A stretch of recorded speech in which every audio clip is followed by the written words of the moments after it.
Well, hello everyone.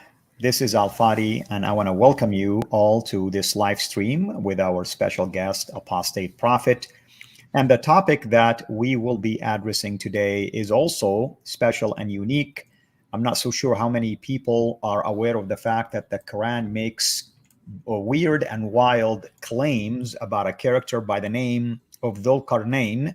One way to translate it is the man with the two horns. Others can translate that the man of a couple of centuries, because the word qarn in Arabic could mean a century as well. All that to say is that there is so much debate out there about the person who is behind this. Usually, the majority point to Alexander the Great, but there is Cyrus also the Great as one of those characters, among many others as well. So today, our friend and dear guest here that we are honored to have, Apostate Prophet, is going to really give us some kind of a summary overview about this topic, in hope that at some point later this year, he and I will do a detailed series on this particular topic. Now, for those of you who are joining us for the first time, I want to welcome you wherever you are. And for those of you who are Muslims, please don't come here attacking us. Come here and just listen to what we will be sharing with you. In fact, Islamic sources actually are the one that will be most, often will be relying on. And you will find this story, by the way, in Surah Al-Kahf, known as the chapter of the cave, chapter 18 of the Quran, specifically verses 83 to 100. And there is a lot of weird stuff that will be taking place in that story. But I'm not going to really steal the thunder, and I will leave that to Apostate Prophet, or AP, as we will be calling him, to unpack that with us. AP, thank you so much, as always, for taking time to be with us. I know you're busy, and I am so thankful that at least you're able to craft some time to be here. Thank you so much, Al, for inviting me. It's a great pleasure to be here, as always. I'm always happy to join you in a conversation and to go through things together. So it means a lot. Thank you. Thank you so much. And I remember last time we had you, it was me, David Wood, and you. We did a live stream that I thought was really fascinating. And hopefully we'll do similar things again. I spoke with David yesterday, and he is definitely gearing up for his party on July 4th. So Yeah. we'll see how that goes. I really hope that goes very well. That's my hope. That's my hope. So, okay, my friend, tell me, what do you have for us today about Dhul Qarnayn, or this character?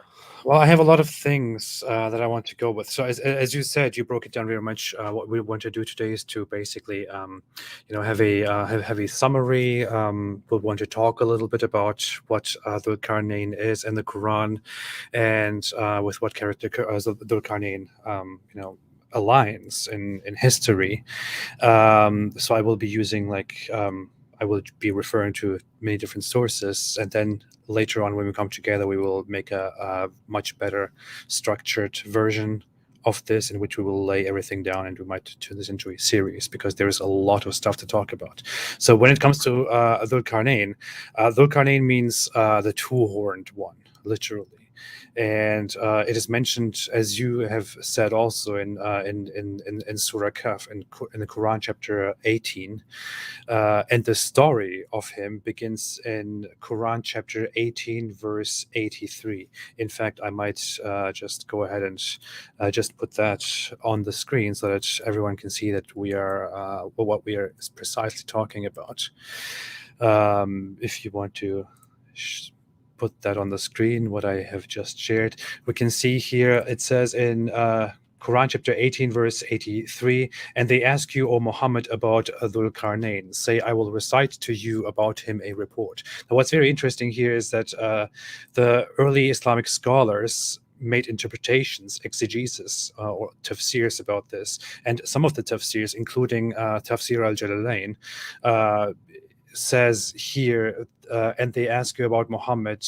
So they ask you, Muhammad, about Dhul Qarnayn, whose name is Alexander. So the tafsir identifies that person immediately as Alexander, and I can bring that up here as well. So here is a Tafsir al-Jalalain, which is a tafsir that is famous for explaining explaining terms, being linguistically analytical. And here in this verse it says, and they, the Jews, question you concerning concerning Dhul Qarnayn, whose name was Alexander. He was not a prophet. Say, I shall recite or relate to you a mention or an account of him and his affairs. So it was the early Islamic idea that this character known as Dhul Qarnayn refers to Alexander the Great.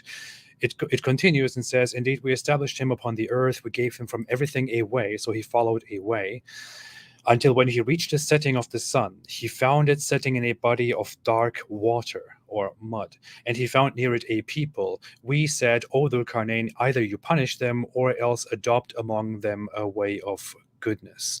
Now, I want to put this to the side for a second to just bring us back again and talk further about what this is supposed to be. So, as said, Dhul Qarnayn, it's only mentioned this way here in the Quran, and Dhul Qarnayn literally means two-horned one or two-horned. According to the Islamic scholars, early Islamic scholars, this is Alexander the Great. According to the current Islamic scholars, this is a very controversial topic. They will not unanimously come out and say this is Alexander the Great, or this is that person, or this is this person. The issue is people very much agreed that this is a reference to Alexander the Great, and they turned away from that theory not because they found out something new about what this actually is. They turned away from this theory because they found out more about Alexander the Great historically. Because the Quran depicts this character, Dhul Qarnayn, as a servant of Allah who is guided by Allah and who goes to the west, to the furthest west and to the furthest east, and has all kinds of benefits and privileges from Allah, and he's a great servant and all that, and does whatever Allah says and establishes his justice upon the earth. But we have found out later on that Alexander the Great is not somebody who was serving an Islamic god. On the contrary, Alexander the Great was very much a pagan polytheist who had a mixture of religions that he practiced and preached whatever was pragmatic for him in his society. He became very huge. He had a lot of conquests. He became very arrogant with his conquests. And I mean, there are historical records that he actually commanded people to bow down to him and to, basically engage in worship of him, which historians say is something that he adopted from Persian culture, because in Persian culture people would bow down and then lay down and worship their rulers. And Alexander the Great, as he became a ruler over all these regions, including the Persians, he commanded people to basically also lay down and to worship him. I mean, to prostrate and to worship him, which is also how Muslims pray, by the way. And we found all that out about him, and we found out that he engaged in many, unacceptable social activities, sexual activities, and then, worship of all kinds of different gods. So now the Muslim apologists or the Muslim scholars look back at this and say, wait a minute, if Alexander the Great is a guy who engaged in, polytheism and paganism and demanded that people, not only venerate but very much worship him, then Dhul Qarnayn, who is a servant of Allah, cannot be Alexander the Great, which is why they came to the conclusion, guys, we don't know who Dhul Qarnayn is. People in the past thought it was Alexander the Great, but that is obviously not possible. What's very funny is I had a personal thing, a personal experience with this as well, where I was talking to a religious scholar, to my religious teacher in high school, way back when I was in high school, and I was very curious about this whole Dhul Qarnayn character, and I asked my teacher then, and he was a very knowledgeable guy, and I spent a lot of time with him arguing about religion and all that. I said, so who is this Dhul Qarnayn? People say he's Alexander the Great, but I don't understand. Is that it? Why do we not know more? Why are we not given more information? And he said, well, obviously, we are told that it is Alexander the Great, but you and I know very well that that just can't be true, because Alexander the Great was nothing like a proper Muslim, so therefore it can't be true. The logic here is very funny, isn't it? It can't be referring to Alexander the Great because Alexander the Great does not align with our religion. if it did, then Yeah. it could be Alexander the Great. But Islam is true, and if Islam is true, then this guy must be a very righteous, proper guy. But Alexander the Great was obviously not like that. Therefore, it can't be Alexander the Great. Absolutely, and it's a miracle of reinterpretation, as David would always puts it correctly, and that's what's happening lately. As you know, AP, because of a lot of new discoveries now, many of these Islamic scholars are really finding themselves to be forced to admit the obvious. In this case, you cannot really claim that Alexander the Great is the same character who, historically speaking, everybody knows that he was a pagan. He didn't believe in Allah. He wasn't a prophet. He wasn't a righteous man by using the description of that. So they're forced now to try to recant that. And even if we take Cyrus the Great as the alternative, the Bible is very clear that he wasn't a believer also. So our Muslim friends got a boatload of problems here.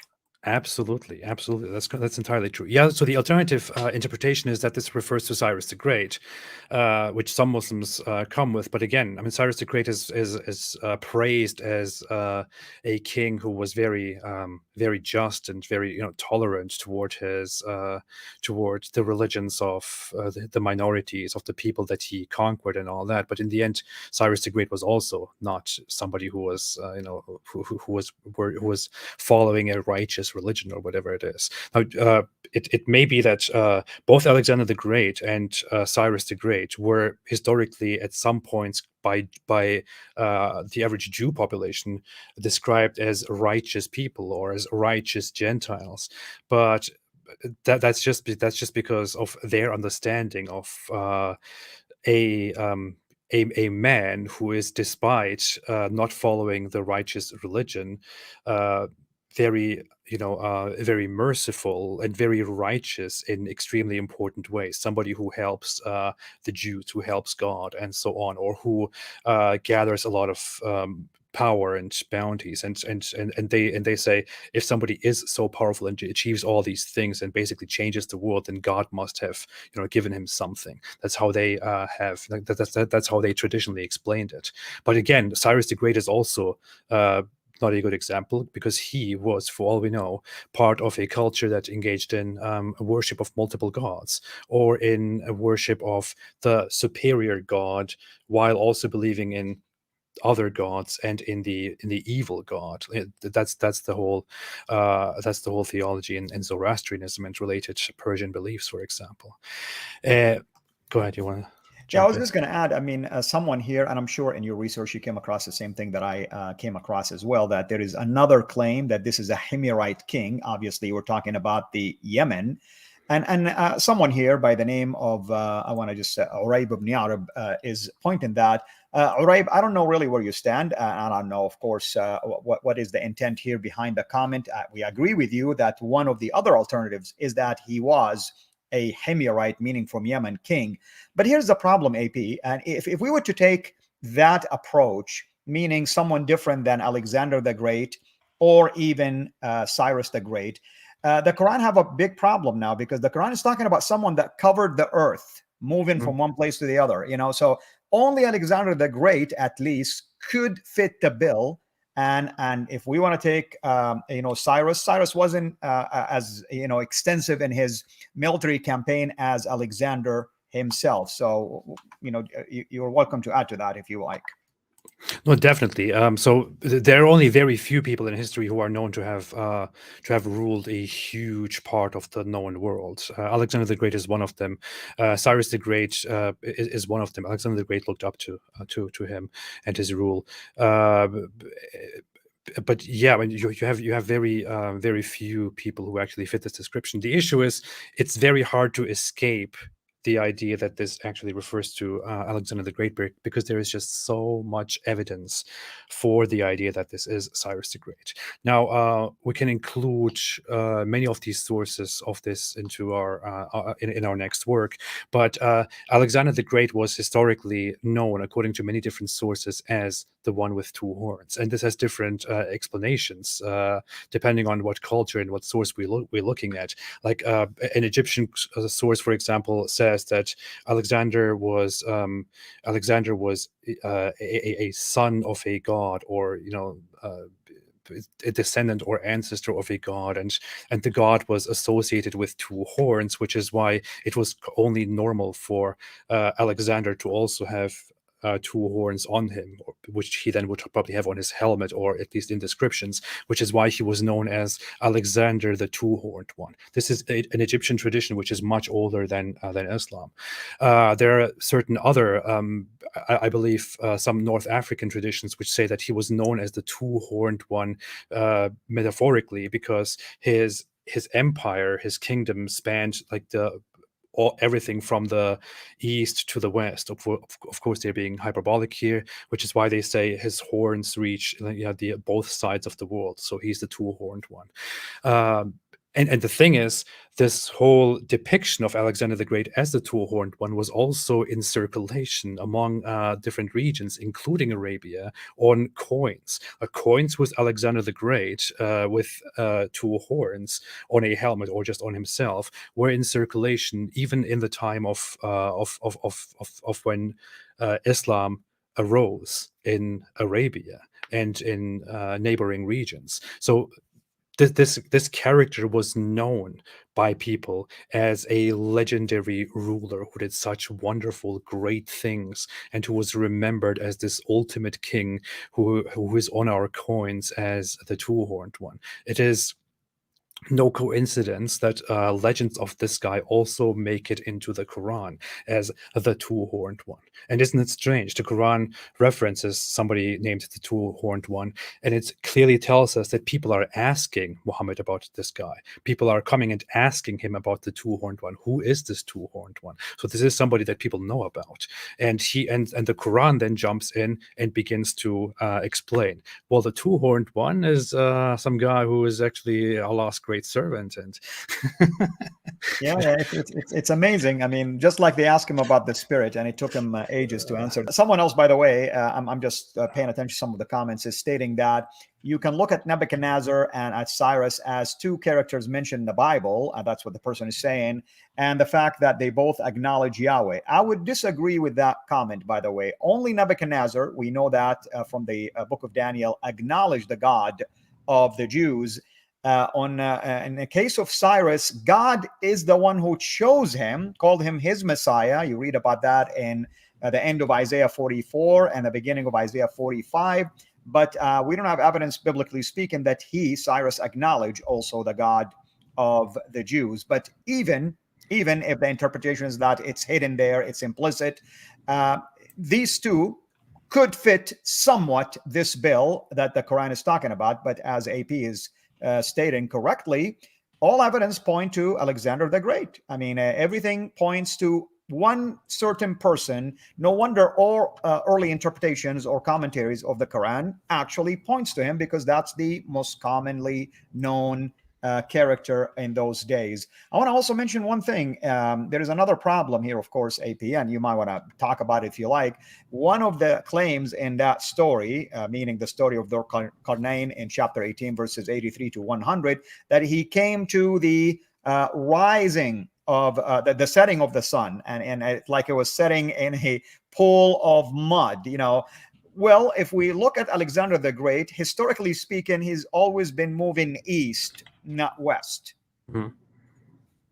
That is true. I mean, he's that's where he was a Macedonian person who started out from where Greece is today, and went all the way to the east. And I believe his death was in a Babylonian city, because he goes all the way, conquers, and returns there and stays in that region, and then he dies there. That's how it occurs. By the way, Cyrus the Great. If some Muslims want to claim that Dhul Qarnayn is actually Cyrus the Great, then Cyrus the Great was a great conqueror and all that, but he was killed in a very in a very historically famous way, in a very glorious way, glorious for his opponent, by a tribal queen, Tomarus. He was basically, his head was severed, and she just rejoiced over this, and this is known as the brutal end of him. And I don't know, this it's a very interesting historical event. But yeah, there is much more to this. So we usually, when we look at this story, we talk about the sun setting in a muddy spring, but even that is something that you can find in these old myths, these legends that were written about Alexander the Great. Much of what is being said here in the Quran, let me share this screen here again. Let's look at the Quran. Let's continue from here. Much of what is being said here in the Quran is stuff that corresponds with legends that were told in these times about Alexander the Great. Like, he reaches the setting of the sun, he finds it setting in a body of dark water, and so on. Now this part, he said, as for one who wrongs, you will punish them, and so on. As for one who believes, does righteousness, we will have a reward of the best for him. Now he then followed away until when he came to the rising of the sun. He found it rising on a people for whom we had not made against it any shield, which is a strange description. But he goes very far to the east and finds people who are not protected enough from the sun.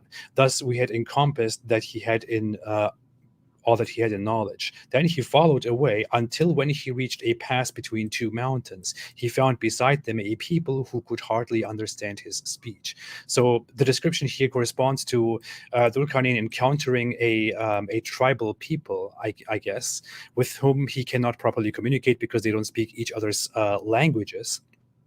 They said, O Dhul Qarnayn, indeed Gog and Magog are corruptors in the land, so may we assign for you an expenditure that you might make between us and them a barrier. What's very interesting is that this is a narrative that is found in ancient sources, in ancient tales, myths, that are ruled by historians to be most definitely legends, later written legends about Alexander the Great. So these are, in legends, you can find this very same narrative, that Alexander the Great goes somewhere into the northeast and encounters a primitive people, nomadic people, or tribal people, or hordes, and these people are between mountains, and they tell Alexander, hey, we are plagued by these people, and they are actually referring to the Huns in these writings. They say, these Huns up there, they are plaguing us, they are attacking us all the time, please help us. And Alexander the Great then says, okay, bring me some iron, bring me some material, and I will build a wall for you to protect you from those people. And in that story also, he asks them, who are those people? And they say, their rulers are Gog and Magog, and so on. And they count several kings, which is very funny. It just seems to coincidentally fit very much with the Quran's narrative here. It goes on, it says, he said, that in which my Lord has established me is better, but assist me with strength. I will make between you and them a dam. Bring me bars of iron, until when he had leveled between the two mountain walls. He said, blow, until when he made it fire. He said, bring me that I may pour over it molten copper. Very hard to read. So they, Gog and Magog, were unable to pass over it, nor were they able to penetrate this wall. Let me finish this part, and then we'll get to some interesting stuff. Dhul Qarnayn said, this is a mercy from my Lord, but when the promise of my Lord comes, he will make it level, and ever is the promise of my Lord true. So he finishes the wall, and he says, this is a mercy from my God, but one day, bad things will happen, and we will leave them that day, surging over each other, and then the horn will be blown, and we will assemble them in one assembly. So one day Allah will level this wall, bring it down, and then those hordes that are trapped behind that wall will surge over each other and will invade the world. This is a narrative that we will find abundantly in the Hadiths, and we will present hell that day to the disbelievers on display, and so on. The issue is, what is being described here in the Quran is something that we can further find described in the Hadiths. Muhammad explains this wall and Gog and Magog as one of the signs of the coming final hour. He says, and I think it would be very beneficial to actually bring up an example of such a hadith. He clearly describes that Gog and Magog are trapped behind this wall, which Dhul Qarnayn built for them, and they try to dig through this wall, but they just cannot get through it. It just doesn't work. But one day, at the end, when the hour is about to come, Allah will make it able for them to dig through that wall, and then they will invade the earth and will, massacre populations around the earth, including the Arabs. And he even says, woe to you for what is at hand. Like, this is about to happen. Today, the Gog and Magog made such a big hole in this wall. I didn't actually think about preparing that in advance, but I think I can find that very quickly if you want to add something. Yeah, certainly. What I wanted to say is this particular story about the wall and Gog and Magog in Arabic, Ya'juj or Ma'juj. I mean, I grew up learning this, is that they are the signs of end time. In fact, they are one of those signs of the end time when Ya'juj or Ma'juj or Gog and Magog will end up attacking the enemies of Allah, and Jesus will come down basically and defeat them. But and people will be fleeing to the mountains because these are vicious people that will eat flesh and eat everything. But the idea is that every day they eat through the wall until it becomes hush. They can see through, and they say, okay, we'll sleep, and tomorrow we'll finish this. And they go to sleep, come back, the wall is back again to its normal size, and they eat through. I mean, it's like they're doing this every day until the end times. But some Islamic historians thought that the Mongol fit the bill. And they thought maybe the wall has been already destroyed, and that's why the Mongols are the Ya'juj or Ma'juj or Gog and Magog when they made their attack back in the 13th century, of course. So, I mean, in the 11th century, I should say. Mm-hmm. Yeah, there were a lot of we have historical reports, historical records of Muslim people actually saying that the Mongols might be Gog and Magog. That's entirely true, because the Mongols came as a shock to the Islamic Empire, which was seen as very strong. Suddenly, the Mongol hordes start storming the Islamic Empire and basically bring it down to its knees and scatter it, basically destroy it and humiliate it. And they thought, how could this happen? We thought we were going to, rule until I guess things will go down, and this is it. The time has come. We are no longer righteous enough, which is why Allah has allowed Gog and Magog to invade us. That was absolutely. the theory. And the Mongols' invasion, by the way, was a pivotal point in the history of Islam. Of course, it brought to an end to the golden age of the Arab Islamic Caliphate, because now you have the Mongols, and the claim, of course, that some of them converted to Islam. In fact, that's one of the topics or the subject matters of Ibn Taymiyyah's one famous fatwa against them, allowing people to rise against the rulers and even fight them. Bin Laden used this to justify the attacks against Islamic nations, by the way, and ISIS used it as well. After the Mongols came Salahuddin or Saladin, which is a Kurdish empire. Lasted for just a couple hundred years, and then came the Ottoman Empire. So the Arab Empire basically was brought to an end since the days of the Mongolian invasion, technically speaking, or the Mongols. Absolutely. I want to put a few things here onto the screen to just show a narrative of Gog and Magog. I think this is extremely relevant to the whole topic of Alexander the Great. Now, when we look at the Islamic sources, we have many hadith that talk about Gog and Magog. And as we have seen in the Quran, this is clearly, the Quran itself clearly explains to us that Dhul Qarnayn was the guy who built this wall. And, Gog and Magog were then supposed to be trapped behind it, and they couldn't pass it. One day they will pass it. Now, it is a very diluted series of accounts. The Prophet said, Allah has made an opening in the wall of Gog and Magog like this, and he made with his hand a sign. Muhammad basically says, Allah is currently making a big hole in the wall of Gog and Magog. They will come soon. In one of them, he says he opened this wall so much and made the figure of 90 with the help of his hand. Apparently, this meant something for them back then. Muhammad says they are coming soon. 90, but nobody really knows what that what that is in reference to. Obviously, 90 days, 90 months, 90 years, 90 seasons. I don't know. Muhammad was so precise in his prediction.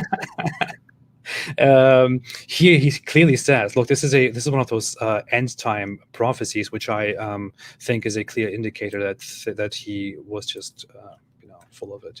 He says the prophet once came to her, to Zainab, to his wife, in a state of fear, and said, "None has the right to be worshipped but Allah. Woe unto the Arabs from a danger that has come very near. An opening has been made in the wall of Gog and Magog like this," making a circle with his thumb and index finger. Zainab said, "O Allah's messenger, shall we be destroyed even though there are pious persons among us?" He said, "Yes, when the evil person will increase." So very nice, very befitting horror story, which is like, don't be evil, don't be disobedient, guys, because when you become evil and when you become disobedient, then Gog and Magog, they're going to attack and they will destroy everything, and woe to the Arabs, it has come very near, they are making a hole in the wall right now. Like, this is very interesting because he is clearly if the description of him being in fear and coming to his wife and saying, "Oh no, they are coming," is real, then I would say Muhammad had some big problems. And he made this sign. It's like A-OK.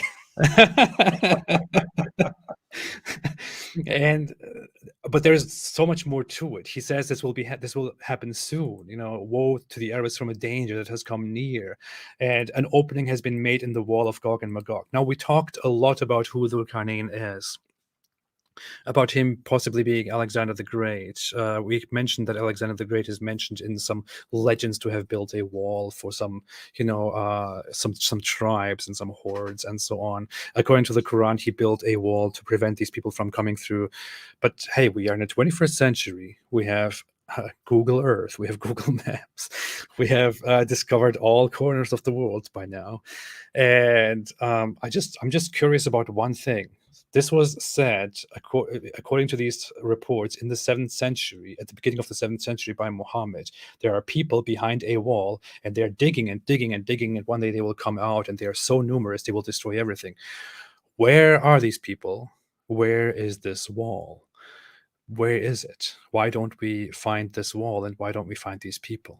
What's funny is, when I was a younger Muslim, part of religious communities, because of the absurdity of these reports, some Muslim communities begin to reinterpret this and say, this is actually metaphorical, and this is a reference to, I don't know, people used to say popularly, this is a reference to China, because of the Great Wall of China, and one day the Chinese people will come out and declare war on everybody, and this and that. And that's actually something that I heard and learned, and I thought, okay, that sounds reasonable, as a child or a teenager.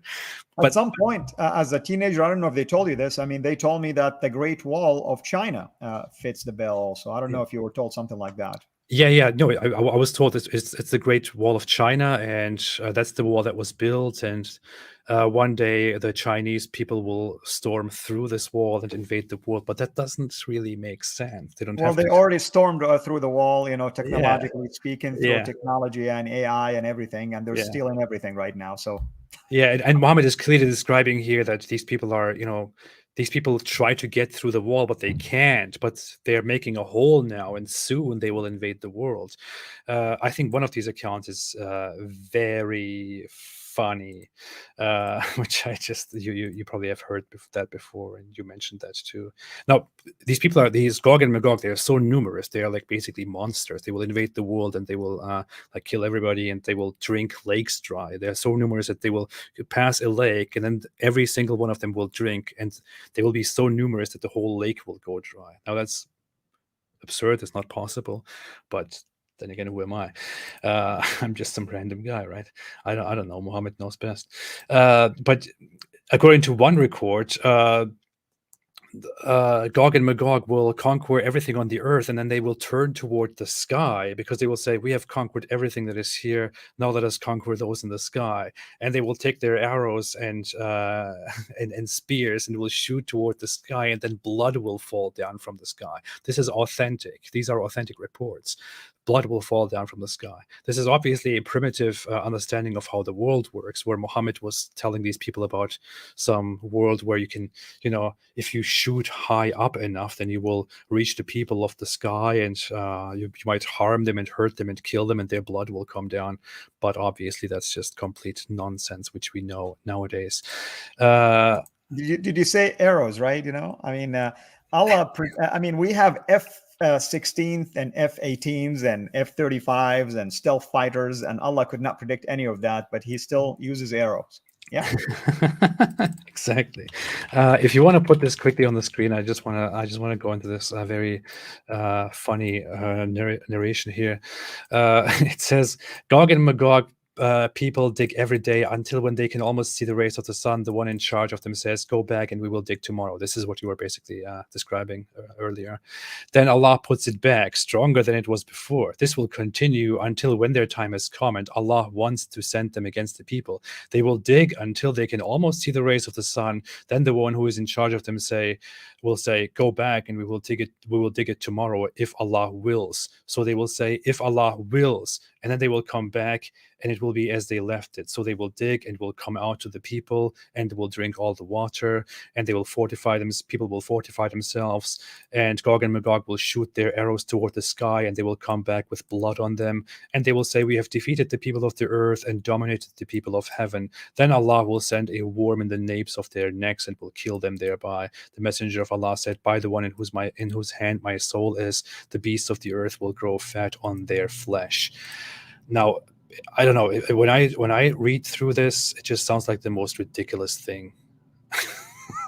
I've never seen arrows shot all the way up and they still come down with blood on them. With blood. I want to try it. I don't know. I want to try shooting some arrows up to the sky and see if they come back with blood on them, with the people of the sky, of the heavens. But yeah, AP, those are metaphorical things. AP, I don't know what you're talking about. It's metaphorical blood, yeah, metaphorical arrows with metaphorical blood on them. But the whole thing is also funny. They dig and it doesn't work because Allah keeps putting the wall back up. And one day they dig and say, "Tomorrow we will go back and then we will finish this, inshallah." And then, because they said, "Inshallah, if Allah wills, it will work this time." So they will finally be able to invade the world. And this is the story of Gog and Magog, which Alexander the Great, aka Dhul Qarnayn, protected us from, but eventually Allah will do whatever needs to be done. Yeah, someone mentioned here, and it's really interesting that the purpose why the Chinese built that wall is initially to protect them from attacks like the Mongols, for instance. Mm-hmm. So why in the world would they breach the wall and go the other direction? I know it's a pretty dumb theory, but people have to spare to somehow come up with an alternative theory, because the one that they currently hold doesn't make sense. So what makes sense? I guess the Chinese, because there is a wall that fits the description. It doesn't really fit the description, but yeah. I'm looking for a specific hadith. You probably know about this. I should have. I don't have that already here, but there is a narrative indeed about this whole story of Alexander the Great and the seven sleepers, I think, where people come to him and ask him. I think the Jews come to him, and ask him questions to find out if he's really a prophet or not. And they say, we want to ask him three things. One of them is some people who slept for a long time and then woke up. Then somebody who walked all the distances of the earth and did great things, and something else. And Muhammad then says, "I will come back and answer your question tomorrow." Why? And then he goes away, but then he doesn't come back with this question until like 2 weeks later or so. And then he explains. He wasn't led by the Holy Spirit yet. He explains, he says, it took me so long because I forgot to say inshallah, if Allah wills. If I had said it, then I would have got it immediately, but that's why it took me so long. And then he explains the whole story of Then the Quran revelations come about the seven sleepers, which is a tale that he stole from Christian traditions, and also Dhul Qarnayn, which is a tale that he also took from local traditions. If I'm a Muslim, I'll tell you, Muhammad was Googling the answer. So they were Google back then. Yeah, Google back then was just very slow. That's why it took him so long. Oh man. Wait a minute. I need to. I would like to find that source actually, but because I think that's very interesting. I saved it somewhere. I just don't know right now. I'm all disorganized. I spent the last week or 2 weeks trying to get stuff done. Not a problem. I mean, we are going to do a detailed video series on this. So if you find it before we close, that's fine. If not, no worries. Yeah, but there's a lot more stuff here. I mean, as said, the accounts about Dhul Qarnayn that we find in the Quran, which correspond with Alexander the Great. Those Alexander the Great legends are known as legends. They are not historically accepted to be truth. They are supposed to be legends. We know that people throughout history referred to, in the Eastern Roman Empire, the Byzantine Empire, people referred to the hordes from the northeast, including some specific different hordes. They referred to them as Gog and Magog because they saw them as those primitive, aggressive people who keep plaguing them. People referred to the Huns as Gog and Magog, to the Mongols as Gog and Magog. Muslims themselves referred to the Mongols as Gog and Magog. The Scythians were referred to as Gog and Magog. This was used as a label to basically vilify people because nobody really knows who Gog and Magog were or who they are supposed to be. And Muhammad simply adopts a story in which he doesn't go with a labeling or some theories. He directly includes this as Muhammad's clear, unchangeable word and as a prophecy about the future, which just does not make sense. What else is there to add? The wall, the things that they did not know, coins. Yeah, I mean, we have covered a lot of stuff here. There's much more to cover. If we look at the actual sources, we can find sources of Alexander legends, in which we can clearly see how the narrative about Alexander the Great corresponds with the Quran. I mean, the legends clearly describe these things. They even mention, iron being used when Alexander the Great asks for it to build a wall in order to protect these people from those Huns who bother them. And we clearly see the mention of Gog and Magog in relation to this. We clearly see in some tales by Egyptians, by Africans, and by even by some later Christians that Alexander the Great was the guy who trapped the Gog and Magog behind a wall, and that he was the two-horned one, and that one day, only when things go bad, they will be able to overcome this wall and will storm the earth. But these were traditions that people told each other. These were legends. These were stories that people told each other. And Muhammad apparently heard of these stories. Many of these elements are found in the Quran and in his stories. Muhammad heard of these stories and turned them into actual words of Allah, which is just dumb, I mean, if he made speculations, if Muhammad was a storyteller who tells us, this will happen and that will happen and very bad things will happen and a dragon will come and so on, we would be like, oh, good, very interesting stuff. But he's a prophet who is supposedly 24/7 guided by the Almighty Allah, and everything he says is true, and the Quran is the verbatim word of Allah. This is simply nonsense. It's a huge blunder. Muslims should look into this and question what in the world they are following. No kidding. And we're dealing with a book that claims to be a book of clear explanations. And where is the clarity here? I mean, you look at the commentators throughout the history, or I should say over the centuries, Islamic commentators, there's always theories. You look at Al-Razi, for instance, he's like, well, here are the different basically opinions about who this character is. I mean, well, if it was really clear, why do we have so many opinions? But of course, who are we? Allah knows best and Muhammad knows best, obviously. Muhammad knows even better than Allah does. So That's true. That's true. we Because we who, who are we to speak? Yeah, but yeah. I mean that's very much it. We have another instance which I briefly mentioned before, which is the story of the seven sleepers, as it is known among people, people who went to rest in a cave because they were persecuted by within the Roman Empire. This tale goes to the Roman Empire in the pagan times of the Roman Empire, where Christians were persecuted because they weren't accepted as a religious group with official exemptions, and they were required to fight or to do several different things. And Christians rejected that. They didn't want to participate in activities which were forbidden by their own religion, and they were persecuted according to this tale. And a group of Christians were then found refuge nearby in a cave where they went to rest. They fell asleep, and then they slept for 300 something years without noticing it. They woke up, and suddenly one of them goes down to the city and finds that the city is completely changed. There are now crosses. People now worship the one true God.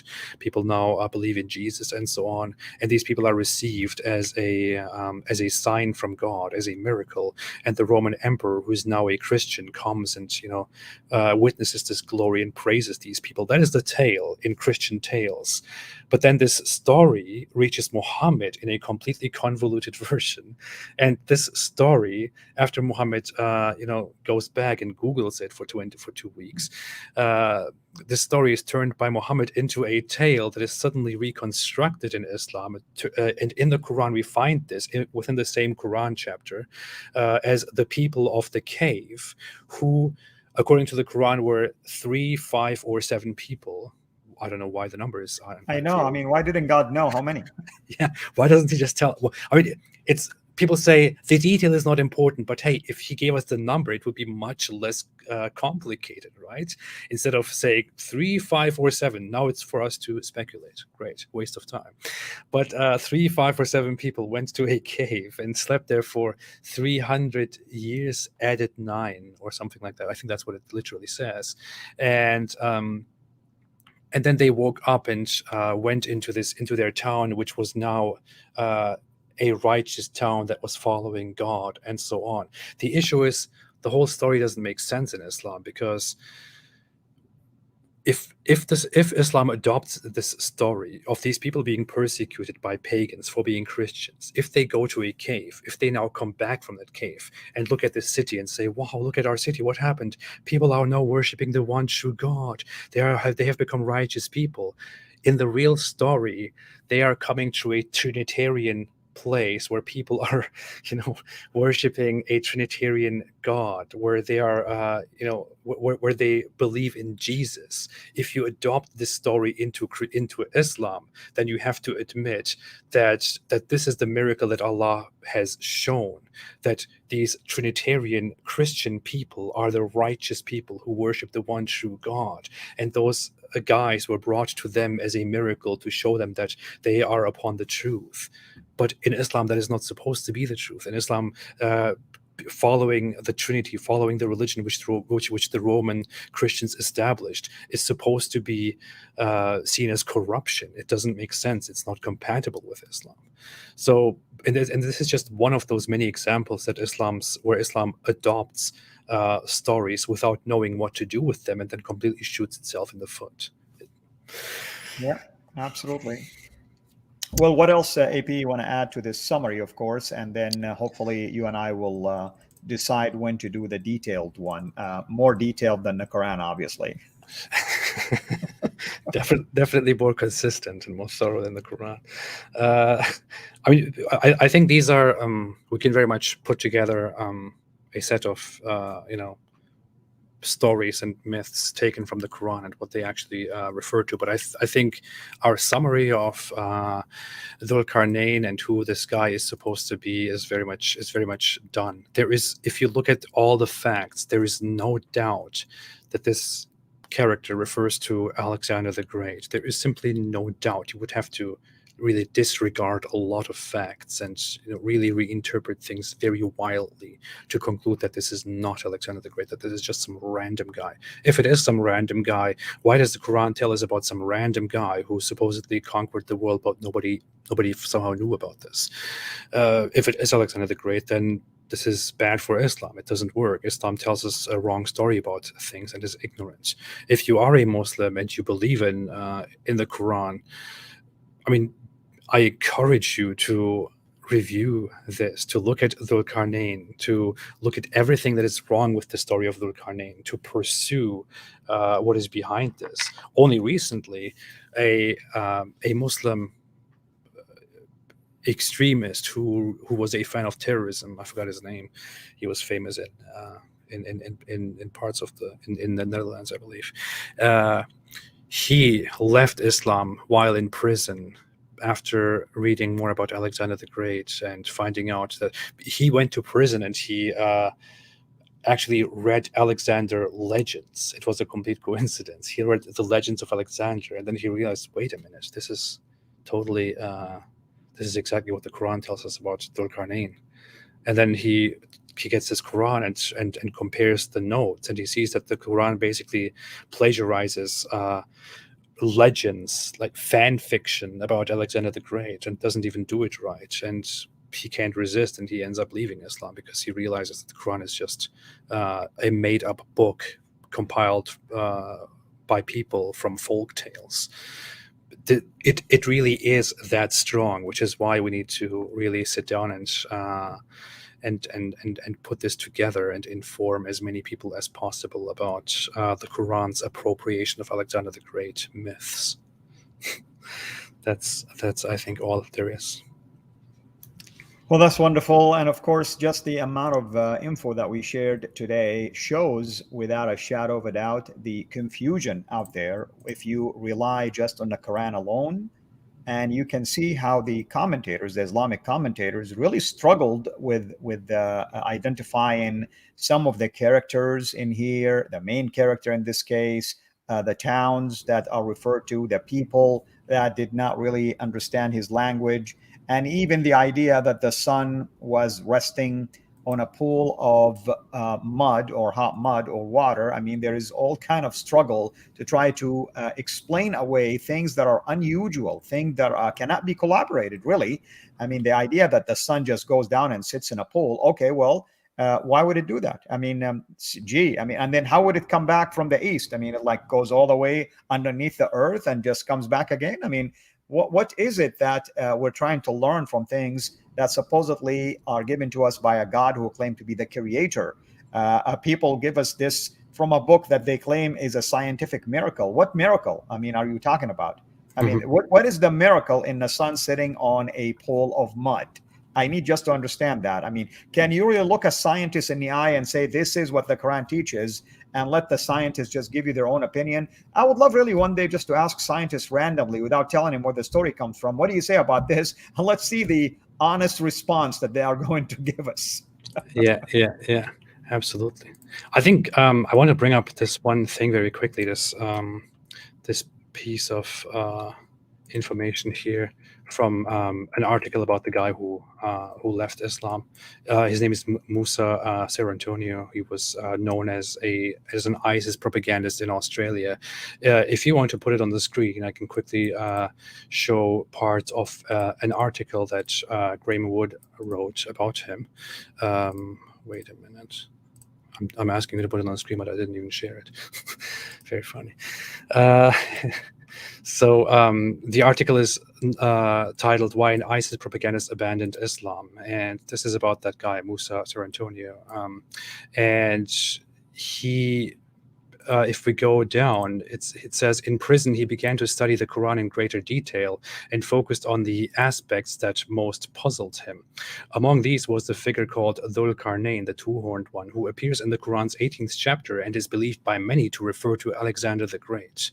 Serantonio did not see a resemblance between Dhul Qarnayn and Alexander the Great of history, but he noticed He noted similarities between Dhul Qarnayn and a heavily fabulized version of Alexander's story written in Aramaic. He considered that the Aramaic version may have plagiarized the Quran, but after acquiring a copy of the Aramaic and translating it for himself, he determined that the reverse was more likely, so that the Quran plagiarized these legends. I always knew that being proficient in Aramaic would one day prove useful, he said about that. But yeah, so realizing that Dhul Qarnayn was not at all a real person, but was rather based on a fictional account of Alexander the Great, instantly left me with one possible conclusion. The Quran was not divinely inspired, he wrote. It had taken Alexander the Great fan fiction as fact. Fan fiction as fact. Of course, I would have preferred to have discovered all that 17 years ago and avoided much trouble. He has therefore abandoned not only ISIS, but Islam and religion as a whole. He is an atheist and admires the God delusion author Richard Dawkins. Yeah, so very interesting developments here. The guy is in prison and encounters tales, folk tales, legends about Alexander the Great, and thinks, wait a minute, this sounds very familiar. And he opens the Quran and he's like, did they plagiarize the Quran? And then he's like, oh no, the Quran plagiarized that. Oh no, what am I going to do with it? So we can say that serotonin knows best. So yeah. All right, my man. Well, thank you so much, of course, as always. And I think people now are eager to watch, hopefully, the future video series that we'll be doing along these lines. And like you stated, I would love to also focus on other mythical stories and other basically claims, wild claims like this that are made by the Quran. Of course, again, we were talking about a character known by Dhul Qarnayn. Historically speaking, if we rely on earlier Islamic sources, it is understood that he was Alexander the Great, and he is part of three major stories or questions, I should say, that Muhammad received in one of the chapters, chapter 18, known as the chapter of the cave.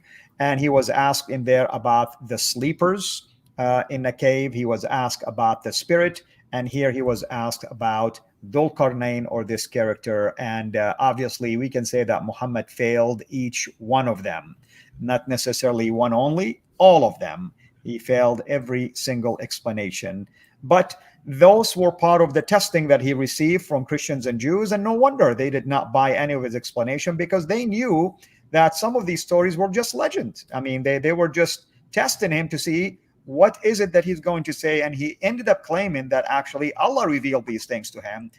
Go figure. I mean, so Allah actually believes in legends rather than facts.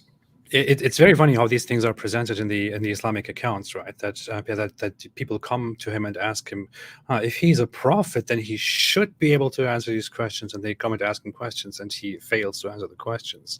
And we see in the Quran many times that people accuse him of being a liar, of being ignorant, of just making things up. And we see clearly in the Quran of him taking folk legends, of taking tales, and people keep saying these are just tales of the old. That's what the Quran says, and then it threatens them and says, but they do not, and for them is a great punishment, and so on. So Muhammad just gets mad because people are calling him out that for all the nonsense that he spews, including in this case. And exactly. It's just very obvious. I mean, yeah. But so, we will do much more extensive work on this. We will come together soon to analyze all of this more thoroughly. But inshallah, don't forget to say inshallah, otherwise it will not happen, or it will take too long. And someone was saying, by the way, when Serotonin was saying it is a fan fiction, it's possible in Swedish to still referring to it as a devilish or evil fiction, meaning it's demonic in its source. It's possible. I mean, the person is claiming that. So yeah. Could be. Never know. Wonderful. So we're looking forward to that. You and I, of course, will continue our planning, whether we do live streams and then in the studio or vice versa, and we'll figure all those details out. Thank you again, everyone, for watching us. Again, we were talking about Dhul Qarnayn according to Islamic thoughts, and the point is this: to show without a shadow of a doubt that the Quran didn't have the answers. The author of the Quran relied on legends than on facts, and at the end of the day, our Muslim friends have been misled, just like the story of this former jihadi, Musa Serotonin, who discovered the truth about Islam. Sadly, of course, he still did not follow the true God. But all that to say is he left Islam. He listened to AP's advice and ended up leaving Islam. Now we want him to come to Jesus. So all that to say is that people, when they start thinking through the arguments and inspecting the claims and seeking evidence, it won't take them long to discover that the Quran is a book of legends and book of fictions, literally. Nothing is true in there other than just few sprinkled facts, and the rest of it is just relying on copy and paste. And of course, Muhammad definitely is the inventor of copy and paste. We don't want to take that away from him. That's what Islam brought to us. That's Islam's contribution to the world. Yeah. Well, AP, thank you so much. Any upcoming debates or things that you want our followers here to be aware of? Oh, I recently had a debate with Daniel Hikichu in which it was basically demonstrated that he has no idea what he believes in because he doesn't know about the name of God and all that. In the future, I don't know if there will be any debates soon. I don't have any planned for now. I have a lot of projects upcoming though. A lot of I was recently traveling with David Wood, and we drove together and just recorded a bunch of stuff on the way. That will be out soon. I know I'm working on quite a few things to make sure everyone stays away from Islam. Wonderful. And you and I hopefully soon will be working on more stuff as well, whether live stream or behind the scene. And we enjoyed having you today as always. Thank you so much for sharing all of this with us. And I tell people that my job is oftentimes to, affirm the sources and the stories that are being brought up by our guest speakers, and in this case, AP, because people sometimes think that just because they don't do this or know this or speak that, somehow that they are making up stories. That's not the case. They know more about Islam than many Muslims that I know. I mean, that's really a fact that I would like to affirm here. So thank you again, AP, and we look forward to having you again soon. I clearly know a lot, and if people want to accuse me of making things up and not knowing things, then I will just tell Allah to give me revelations and to threaten them with and all that, just as Muhammad did. I'm a prophet too, and I can do whatever he did. Yeah. You're the apostate prophet. May peace be upon you. Yeah, definitely. Absolutely. Well, thank you so much, Al. It was really a pleasure. It was a good opportunity today to go through this, and we'll put this down and make even more out of this. And thank everyone for listening and for watching. And as I always say, stay away from Islam. Yeah. Amen. And thank you, everyone. Thank you to our amazing moderators. By the way, some of you have taken the time to even wake up early in the morning to be with us. So I appreciate you. Everyone, this is Al Fadi, over and out. God bless. Take care.